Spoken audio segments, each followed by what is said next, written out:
Hello दोस्तों, आप सभी का स्वागत है सक्सेस पॉइंट में। कल हम लोगों ने भारत के राष्ट्रवाद को पूरा आने की ट्रेलर देखे थे। राष्ट्रवाद का शाब्दिक अर्थ क्या होता है? राष्ट्रीय चेतना का उदय। हम लोग आगे उससे आगे की कहानी को हम लोग देखेंगे। चलिए आइए, गांधी युग।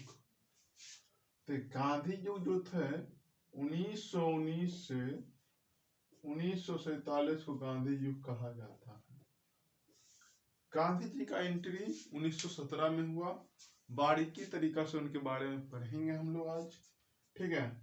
जन्म देखिए, गांधी जी का जन्म कब हुआ? गांधी जी का जन्म 2 अक्टूबर 1879 56 हुआ, पोरबंदर गुजरात में हुआ। गांधी जी का जन्म 2 अक्टूबर 1869 69 को हुआ, पोरबंदर गुजरात में। ये ठीक है, यहाँ तक क्लियर। पिता का नाम करमचंद गांधी थे। पिता का क्या नाम था? करमचंद गांधी। वो राजकोट के दीवान के दीवान थे। बहुत बड़ा पद होता था राजकोट का दीवान का अंग्रेजों के समय में, ठीक है। तो आगे बढ़ते हैं। इनका पिता का क्या नाम था? करमचंद गांधी। इनके पिताजी राजकोट के दीवान थे। माता का नाम पुतलीबाई था, लिखा नहीं है। माता के नाम पुतलीबाई। इनके 4 बेटे थे, देवदास, हरिलाल, मणिराम, देवदास, रामदास। एक और बेटे थे जो इसने गोद लिए थे, ठीक है। शिक्षा देखिए, ये प्रारंभिक शिक्षा तो अपने गांव में, अपने भारत में ही लिए, लेकिन प्रारंभिक शिक्षा के बाद ये चले गए इंग्लैंड। इंग्लैंड में इन्होंने बैरिस्टर की पढ़ाई की। उसके बाद, ठीक है दोस्तों, बैरिस्टर पढ़ाई की तो पढ़ने के लिए कहा गए थे इंग्लैंड, ठीक। इंग्लैंड से भारत 1891 में आए। इस चीज को याद कर लीजिएगा, 1891 बहुत बार पूछता है कि गांधी जी इंग्लैंड से भारत कब आए? 1891 में आए थे। आने के साथ बम्बई में बैरिस्टर की उपाधि, यानी कि जब इंग्लैंड से पढ़ के आया तो भैया कुछ तो बात था गांधी जी में, बैरिस्टर बने। क्या जिसको वकील होता है ना, वकील, उस तरह से बैरिस्टर की पढ़ाई पढ़ के आए थे। इसलिए 1891 में इसलिए क्या बन गए? बैरिस्टर। बैरिस्टरी करने लगे वहां पे जाके। अब कुछ दिनों के बाद दक्षिण अफ्रीका से एक तो केस आया। दक्षिण अफ्रीका से मुकदमा आया। जब मुकदमा आया तो 1893 में गए गांधी जी। गांधी जी कहाँ गए? दक्षिण अफ्रीका। गांधी जी बनना आज के समय में संभव नहीं है। जो व्यक्ति थे, गांधी जी जब ट्रेन से जा रहे थे तो उनके पास फर्स्ट क्लास का टिकट था। तो उनके फर्स्ट क्लास में लिखा हुआ था कुत्तों और इंडियन का आना यहाँ पे मना है। तो गांधी जी चाह रहे, उनका टिकट था भाई, चाह रहे करेंगे, तो उनको बिग दिया गया, ठीक है। गांधी जी बहुत कष्ट में जिए हैं, ठीक है। आगे बढ़ते हैं। दक्षिण अफ्रीका से वापस जनवरी 1915 में आया। दक्षिण अफ्रीका में क्या हो रहा था? मील मजदूर का अत्याचार हो रहा था। उसके बाद वहां कुछ गड़बड़ी था, गांधी जी ने जाके सुधार दिया। आप जब समाज में कोई बढ़िया काम करिएगा तो आपका लोग गुण गाएगा। धीरे धीरे करते करते आप भी विकसित हो जाइएगा। इसलिए कोई भी काम छोटा हो या बड़ा, धीरे धीरे शुरुआत करिए, आपका भी जज्बा होगा। गांधी जी के पास 2 हथियार था, सत्य और अहिंसा। गांधी जी कभी भी बोलते थे कि अहिंसा पे नहीं चलना चाहिए, माने कि लड़ाई झगड़ा मारा पीटी ये सब नहीं करना है। सत्य के मार्ग पे चलो। कोई आपको एक गाल देता है तो आप दूसरा का गाल दीजिए, लेकिन अभी का समय में ऐसा संभव नहीं है, ठीक है। अब तो एक गाल मारेगा एक झापड़ तो आप मारिएगा 4 झापड़, क्या बाबू? चलिए, वो दक्षिण अफ्रीका से भारत कब आया? जनवरी 1915 में आया। तो देखिए, अब 1915 में आया तो इधर खेल वेल चालू था। भारत तो गुलाम था।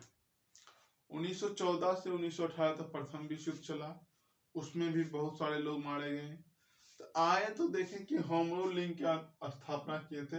होम रूल लीग की स्थापना एनी बेसेंट और बाल गंगाधर तिलक दोनों मिलकर किए थे। एनी बेसेंट और बाल गंगाधर तिलक, ठीक है, ठीक। होम रूल लीग की स्थापना एनी बेसेंट और बाल गंगाधर तिलक। देखिए, गांधी जी में कुछ बात अलग था, ठीक है। तो क्वेश्चन आया, होम रूल लीग की स्थापना किसने किया?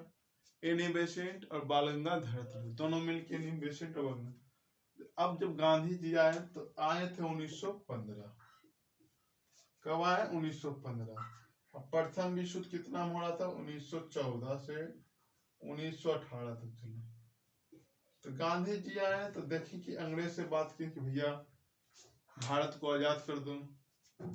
तो अंग्रेज एक ठोस शर्त रखा कि हम आजाद करेंगे, लेकिन शर्त यह है कि तुम हमको प्रथम विश्व युद्ध में जीत दिलाओ, तब हम तुमको आजाद करेंगे। गांधी जी सत्यवादी व्यक्ति थे। उन्होंने सभी जवानों को, वीर जवानों को बोले कि जाइए भैया आप लड़िए इंग्लैंड के लिए, अगर जो इंग्लैंड जीत जाएगा तो हमको आजाद कर देगा। गांधी जी को इस छवि को देखते हुए अंग्रेज को बहुत बढ़िया लगा कि भाई अपना देश के लिए करा। यानी गांधी जी इंडियन को प्रेरित कर रहे थे कि जाइए लड़ाई करिए। लड़ाई मतलब क्या हुआ कि इंग्लैंड के विरुद्ध विश्व युद्ध में लड़ाई करना था और इंग्लैंड को जीत दिलाना था। इंग्लैंड जीत गया, लेकिन जब देखें गांधी जी को अंग्रेज, तो वहां पे अंग्रेज को बहुत बढ़िया लगे गांधी जी, तो उसने खुशी में आकर, अंग्रेज खुशी में आकर केसर ए हिंद की उपाधि दे दी है। गांधी जी को केसर ए हिंद की उपाधि मिल गई। क्यों मिल गई? क्योंकि प्रथम विश्व युद्ध में अंग्रेजों ने बोला था कि अगर जो हम जीत जाएंगे तो आपका भारत हम आजाद कर देंगे, लेकिन ऐसा किया नहीं। और देखिए कि गांधी जी को जब ये बात बोला गया तो गांधी जी युवाओं को प्रेरित कर करके युद्ध में शामिल करते रहे। ठीक है, तो उसी के खुशी पर अंग्रेजों ने केसर ए हिंद की उपाधि धारण की। अब देखिए गांधी जी आए 1914 से, अब दिए अंग्रेज की ऊंची उपाधि केसर ए हिंद की, लेकिन आजाद तो भारत तो नहीं कर पाए, लेकिन इंग्लैंड को हम लोगों ने जिताया।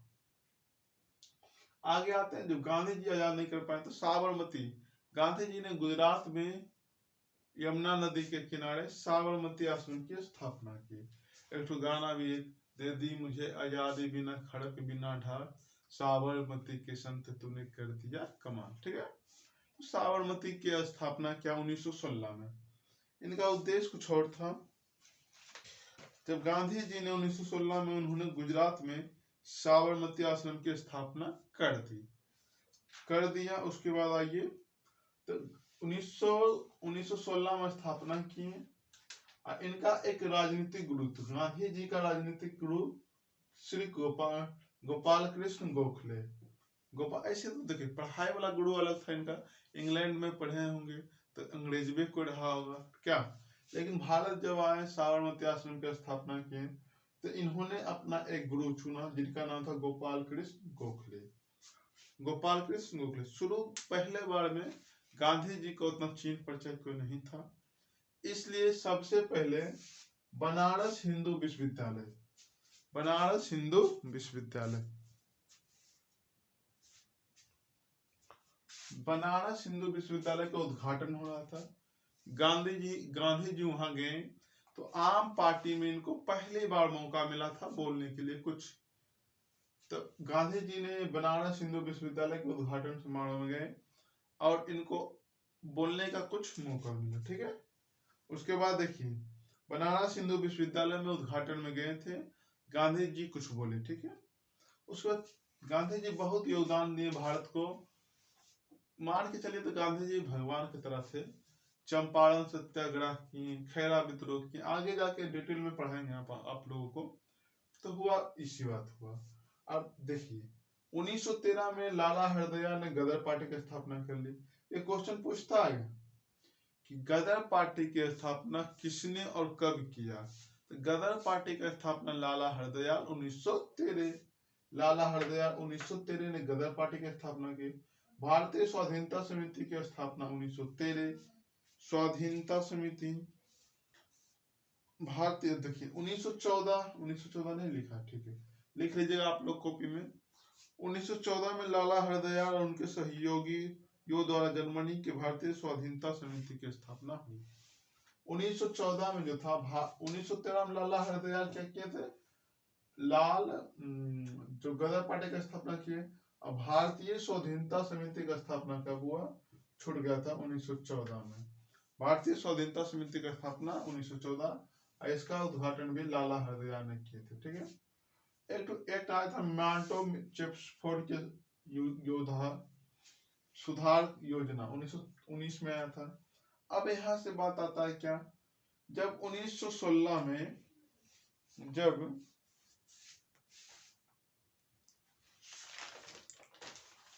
क्या आएगा 1916 ईस्वी में, कब बाबू 1916, यहाँ देखें हम लोग चलते हैं यहाँ से 1916 में कांग्रेस और मुस्लिम लीग की लखनऊ में समझौता हुआ। गांधी जी को पता था अगर जो हम अकेले रहेंगे तो हम हार जाएंगे। उसने मुस्लिम को एकता किया, किसान को मिलाया, मिल मजदूर को मिलाया। गांधी जी का सोचने का तरीका अलग था, वो सबको लेके चलना चाहते थे कि किसी को छूटना नहीं। ऐसे तो भारत में बहुत सारी कुरीतियां थी, जिस तरह से छुआछूत था, यानी कि जाति प्रथा था, अभी भी जाति प्रथा है, लेकिन बट युग कम है। कुछ कुछ धीरे धीरे पीढ़ी दर पीढ़ी खत्म हो जाएगा। कोई भी चीज तुरंत थोड़ी होगा बाबू, नहीं होगा। तुरंत आइएगा कि प्रधानमंत्री बनिएगा, आप भी चाहिएगा तो वही काम करिएगा जो मोदी कर रहे हैं। वो हो सकता है उससे भी घटिया कर सकते हैं, मोदी तो बहुत हद तक बढ़िया कर रहे हैं। तो यहाँ पे देखिए गांधी जी ने क्या किया, मुस्लिम लीग को अपने में मिलाया कि भाई मुस्लिम भी तो रहेगा तो साथ मिलेगा। भीमराव अंबेडकर को मिलाया, नीचा जाति को मिला, सबको, किसान को मिलाया, मिल मजदूर को मिलाया। इन्होंने सभी के लिए हक की लड़ाई लड़ी, सभी के लिए हक की लड़ाई लड़ी। ठीक है दोस्तों, आगे बढ़ते हैं। तो 1916 में कांग्रेस की मुस्लिम लीग के बीच लखनऊ समझौता हुआ, क्योंकि गांधी जी जो थे दूरदृष्टि सोचते थे, दूर की बातों पे, 5 साल बाद 10 साल के बाद। ठीक, गांधी जी बहुत तकलीफ से हैं। श्रीमती एनी बेसेंट और बाल गंगाधर तिलक ने होम रूल लीग के आंदोलन पूरे देश में फैला दिया। श्रीमती एनी बेसेंट और बाल गंगाधर तिलक दोनों मिलके ये जो होम रूल लीग आंदोलन है पूरे देश में फैला दिया। उसके बाद रॉलेट कानून था। रॉलेट एक्ट कानून बहुत खराब कानून था, भारतीयों के लिए आया था। रॉलेट कानून के उद्देश्य था भारतीयों क्रांतिकारियों की गतिविधियों को रोक लगाना। रॉलेट एक्ट कानून का क्या इनका अर्थ था कि भारत में जो हो रहा है इस क्रांति को रोक लगा देना, यानी कि जिसको मन, जैसे कि देखिए आप अगर जो क्रांतिकारी शक हुए रहिए चाहे ना, उसमें तो कोई मतलब है नहीं हमको। आप अगर जो शक के आधार पर देखने में लग रहे हैं कि नहीं ये क्रांतिकारी है, ये अंग्रेज को मार सकता है, तो इन्होंने आपको पकड़ेगा, जेल में धर देगा, कोई वजह नहीं, आप नहीं भी है तो जेल में सरिए। ठीक है। तो रॉलेट एक्ट कानून आया 1919 में आया था। उसके बाद रॉलेट कानून को काला कानून भी कहा गया। रॉलेट एक्ट कानून भारत की क्रांतिकारियों की गतिविधियों को अंकुश लगाने के लिए रॉलेट एक्ट कानून को लाया गया था। कौन लाया था? अंग्रेज। रॉलेट एक्ट कानून को काला कानून भी कहा जाता था। रॉलेट कानून को अपील, देखिए रॉलेट एक्ट कानून क्या था, कोई वकील नहीं होगा, कोई दलील नहीं होगा और कोई अपील नहीं होगा। ना तो आप वकील रह सकते हैं, ना तो उस पर बहस कर सकते हैं क्यों लाया गया हमको, उसको कुछ कोई सुनने वाला है नहीं। रॉलेट एक्ट कानून को विरोध हम लोगों ने किए, हम लोगों ने जो उस समय था। ठीक है। इस कानून के विरोध में मोहम्मद अली जिन्ना, मदन मोहन मालवीय और मजहरुल हक ने त्याग पत्र दिया। देखिए रॉलेट एक्ट कानून के विरोध में बहुत सारा लोगों ने इस्तीफा दिया। जो मोहम्मद अली जिन्ना नौकरी करते थे और नौकरी को छोड़ दिए। ठीक, यही सब हुआ। रॉलेट एक्ट कानून को काला कानून कहते हैं। बिना वकील, बिना वकील, बिना दलील का ये कानून था। कौन सा कानून? रॉलेट एक्ट कानून। ठीक, तो उसमें से विद्रोह किया बहुत सारा, 1919 में आया था। लगले देखिए गांधी जी, यहाँ से समझने वाली बात है, गांधी जी एंट्री कब किए? 1915। कहाँ गए? भारत आ गए। और दक्षिण अफ्रीका, इंग्लैंड का से कब आए? 1891। फिर दक्षिण अफ्रीका कब गए? 1893। अब भारत आए 1915। 1915 के बाद कहीं नहीं गए थे। आगे पढ़ेंगे। गांधी जी तो जब 1915 में आया, पहला धोखा इनको क्या मिला कि अंग्रेजों के मत पर यहाँ केसर हिंद की उपाधि मिली थी ना, तो इन्होंने अंग्रेजों को मदद किया, लेकिन अंग्रेज छोटा उसको क्या कहिएगा, बदल गया। अंग्रेज बदल गया, बोला हम नहीं आजाद करेंगे। तब भैया नहीं आजाद करेगा तो उसका कब्जा में था, तो क्या कर सकते हैं आप लोग। उसके बाद हाँ ये फिर रॉलेट एक्ट कानून आ गया 1919 में, लग ले। तो गांधी जी को कहीं कहीं लग रहा था कि अंग्रेज लात का देवता है, बातों से नहीं सुनेगा, लतियाना जरूरी था। लेकिन गांधी जी सत्य और अहिंसा के रास्ते पे चल पड़े थे, ठीक है। लेकिन तब पर भी बहुत हद तक बहुत बढ़िया किए गांधी जी की लड़ाई झगड़ा। गांधी जी का कहना था अहिंसा नहीं करो, उसी कारण रॉलेट एक्ट कानून कब आया, 1919, ठीक है। यहाँ तक निपटा दिए हम लोग आज। अब बात आता है जलियांवाला बाग कांड। जलियांवाला बाग कांड पूरा हिस्ट्री पढ़िएगा तो आपका रोने लगिएगा, कैसा दर्दनाक भयंकर गजब तरीका से मारा था।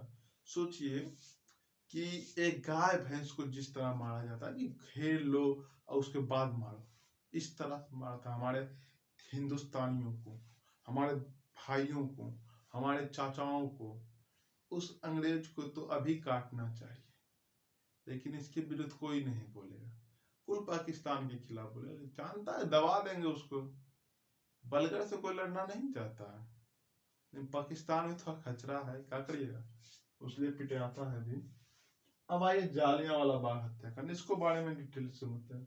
इधर क्लियर हो गया यहाँ तक सबने। अब ज्ञान आंदोलन तो अभी चलेगा नहीं। यहाँ देखिए होम रूलिंग की स्थापना हुआ, गदर पार्टी का, ये सब याद करके रखिएगा, परीक्षा में डायरेक्ट मिलेगा यहाँ से, ठीक है।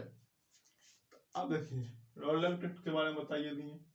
अब समझिए आप लोग क्या जालियांवाला बाग हत्याकांड 13 अप्रैल 1919 को हुआ था। जालियांवाला बाग हत्याकांड वहां यहाँ पे देखिए रॉलेट एक्ट कानून 1919 में लागू हुआ था। बाग जो था शहर से, पंजाब के शहर अमृतसर से हट के था। इसमें जितना भी जनता था उनको पता नहीं था कि शहर में कर्फ्यू लग चुका है। ये लोग बैसाखी के दिन था, बैसाखी के मेले में, यानी कि वो जालियांवाला बाग में मेला लगा हुआ था, ठीक है। उन्हीं में ये लोग मौज मस्ती कर रहे थे। बाग के चारों ओर घेरा हुआ था, बहुत बड़ा बिल्डिंग था, एक सकड़ी रास्ती थे, एक सकड़ी गली जिसमें दो आदमी, एक आदमी जा सकता है, एक आदमी आ सकता है, बस एक दुआरी था, ठीक है। वहां पे जनरल डायर ने जाके हमारे हिंदुस्तानी भाइयों को चारों पट्टी से घेर के मारा, बहुत दर्दनाक मारा भैया। पढ़िएगा पूरा हिस्ट्री ना, तो आपका दिल दहल जाएगा, इतना खतरनाक तरीका से।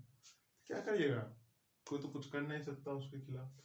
अंग्रेज, अब आइए जालियांवाला बाग। अब ऐसे सोचिए कि आपके मोहल्ला में एक आदमी डेट कर जाता है, तो उस मोहल्ले का, यानी कि क्या बोले, उस मोहल्ले का जो व्यू होता है, जो मेंटली होता है, उसको बदल जाता है। जालियांवाला बाग में हजार लोग मारे। जालियांवाला 13 अप्रैल 1919 को वार्षिक बैसाखी के महीने में अवसर पर जालियांवाला बाग में विराट जनसभा का आयोजन किया गया था। तो ये पंजाबियों का बहुत बढ़िया पर्व होता है बैसाखी। जिस तरह से हिंदुओं का होली, दीपावली, दुर्गा पूजा, छठ, उसी तरह पंजाबियों का बैसाखी। एक कुआं था, देखिए बाग के बीच में एक कुआं था, 3-4-5 को वृक्ष होगा, और क्या होगा, कुछ भी नहीं। एक कुआं था, कुछ पेड़, बाग में प्रवेश करने के लिए एक सकड़ी नुमा सड़क थी।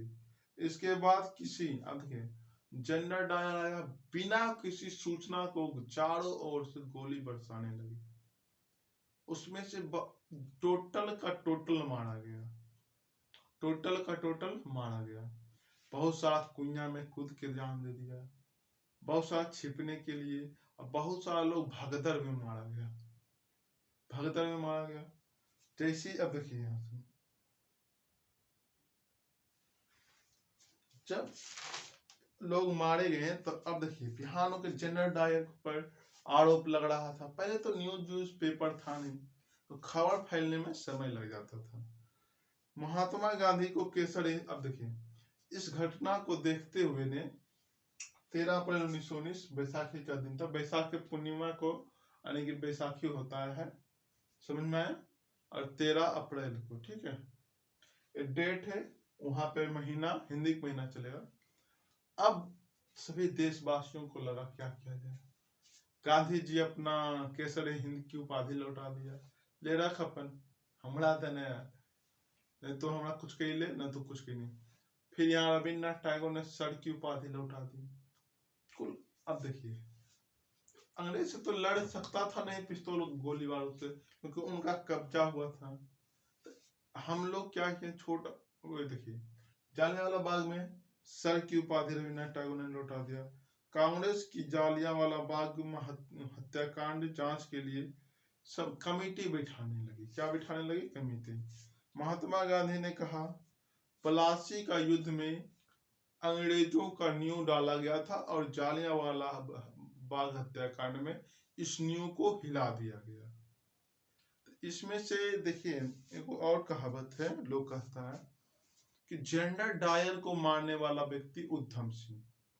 जनरल डायर जो जलियांवाला बाग हत्याकांड का मैन इंचार्ज था, उसमें से उधम सिंह का परिवार भी मारा गया। उधम सिंह ने उसी समय कसम खाया था कि जब तक हम जनरल डायर को नहीं मारेंगे हमको चैन नहीं आएगा।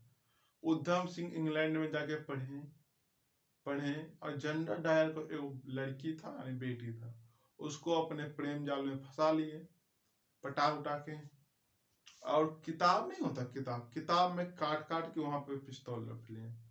अब जखनी गर्लफ्रेंड बॉयफ्रेंड का बात आएगा, कोई रोकने वाला होगा? नहीं होगा।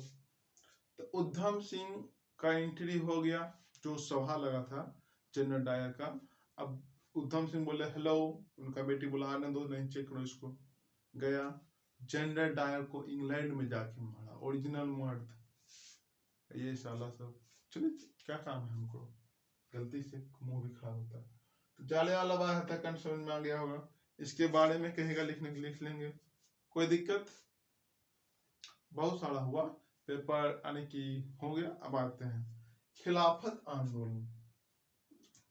बात यह है कि खिलाफत आंदोलन भारत में जो मुसलमान थे उन्होंने शुरू किया था। खिलाफत आंदोलन जो कि तुर्की के खलीफा जो ऑटोमन साम्राज्य के सुल्तान भी थे, संपन्न इस्लाम जगत का धार्मिक थे। पैगंबर के बाद सबसे अधिक प्रतिष्ठित इसी को था, ठीक है। शक्ति और प्रतिष्ठित पुनः स्थापित के लिए संघर्ष करने के तैयार हो गए।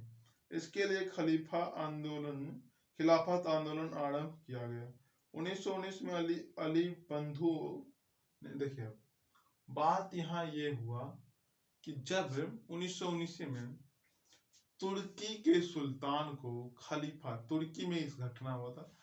तुर्की देखिए, मुस्लिम में होता है खलीफा पद होता है, जिस तरह हिंदुओं में पंडित जी होता है ना, उसी तरह। तो तुर्की के जो राजा थे, जो भी थे, उसने इस खलीफा को हटा दिए। बोला हम खलीफा उलीफा को नहीं जानते, ठीक है। तो वहां पे विद्रोह हो गया मुसलमानों का, और उस न्यूज को भारत भी आ गया। तो भारत में भी क्या कि तुर्की भी उस समय था इंग्लैंड के कब्जा में, और भारत भी इंग्लैंड के कब्जा में। अब देखिए, यहाँ पर भी इंग्लैंड का विद्रोह हुआ। इंग्लैंड अंग्रेजों बाहर जाओ, देश को आजाद करो, ठीक है। तो खलीफा 17 अक्टूबर 1919 को पूरे भारत में खिलाफत आंदोलन मनाया गया। खिलाफत आंदोलन, ठीक है, 17 अक्टूबर को मना। महात्मा गांधी का दिमाग बहुत हाई लेवल का था। उसने सोच लिया कि भैया देखिए, अगर जो भारत को आजाद कराना है तो मुस्लिम का सपोर्ट लेना पड़ेगा। जो भी व्यक्ति भारतीय, सबका सपोर्ट चाहिए, चाहे वो मुस्लिम हो या हरिजन हो या शुद्दर हो, कोई भी होना चाहिए, ठीक है। महात्मा गांधी ने खलीफा आंदोलन में भाग लिया और दिल्ली में आयोजित ऑल इंडिया खिलाफत सम्मेलन में क्या अध्यक्ष नियुक्त किया। 1924 में तुर्की के मुस्तफा कमाल पाशा द्वारा खलीफा को पद ही समाप्त कर दिया। खलीफा आंदोलन स्वतः समाप्त हो गया। कमल जो था वहां के मैन था तुर्की के, उसने खलीफा पद को ही हटा दिया। ना रहेगी बास, ना रहेगी बजेगी बांसुरी। तो उसके बाद देखिए एक क्वेश्चन यहाँ से ये बन सकता है। अब देखिए खिलाफत आंदोलन, खिलाफत दिवस कब मनाया जाता था? 17 अक्टूबर 1919। जालियांवाला जांच के लिए हंटर समिति की स्थापना हुई थी। ठीक है दोस्तों, उम्मीद करते हैं कि सारा समझ में आ गया होगा। ओके, छोटा छोटा वीडियो बना रहे हैं कि आपको लिए बोरिंग सब्जेक्ट ना हो। कुछ बातों को जो नहीं लिखा है, जो बोला गया उसको कॉपी में नोट करके याद करिए। ठीक है, तो हम अपना भर कोशिश करते हैं कि बच्चों को कोई दिक्कत नहीं। ओके, जय हिंद।